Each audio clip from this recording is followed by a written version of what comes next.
No matter how fine the food and drink, it looks as if this Thanksgiving weather might be a little cold and dreary in parts of the country. Then Tracy has an antidote. Ah, paradise.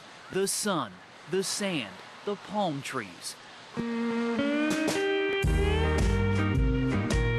doesn't need to get away from it all?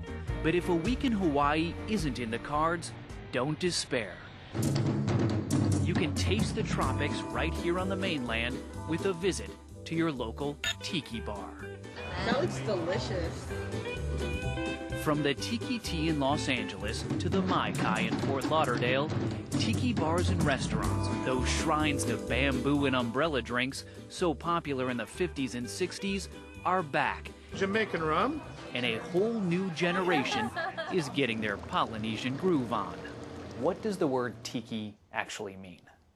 Tiki was the name of a Polynesian demigod, meaning he was a man and a god at the same time. He was sort of the Polynesian Adam. This is quite an entryway you have. Yeah, it's a little bit like Tiki Disneyland. Sven Kirsten wrote the Book of Tiki. It was pure escapism. It was like an island in the urban concrete jungle that you could escape to for a little while and make yourself believe you were on some South Seas island. Trade winds seem to blow. Yet the tiki craze was actually born, where else? In Hollywood, in 1934, the brainchild of a former bootlegger and ship's cook named Ernest Gant, later known as Don the Beachcomber. He really was a beachcomber. Really was, yes. Arthur Snyder now owns the LA area restaurant bearing the Beachcomber name. Every tropical restaurant in the world tries to derive from Don Beachcomber. He's left an ongoing legacy that has stretched 77 years. In 1936, following in the Beachcomber's rum-soaked footsteps, Victor Bergeron opened a restaurant in Oakland, California.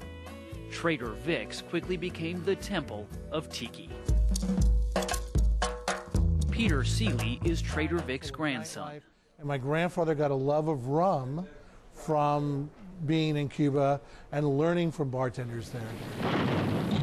The Tiki wave crested in the years following World War II, when America fell in love with romanticized tales of GIs and their adventures in the South Pacific. Body high, body high. Now, 60 years later, at places like Otto's Shrunken Head and PKNY in New York City, the Tiki juices are flowing once more. As always, the drinks are the draw. There's the zombie, the scorpion, the navy grog, the fog cutter. But nothing says Tiki like the Mai Tai, meaning the very best in Tahitian. Trader Vic is thought to have invented the signature drink. Squeeze full fresh lime, simple syrup, 3/4 of an ounce of orange curacao, 1 ounce gold rum, an ounce of dark Jamaican rum, mint sprig. What's specific to these drinks that make them Tiki style? A lot of rum. You know, a lot of dark and tasty rums that have flavors. Then you mix it with all kinds of fruit juices, these kind of spices.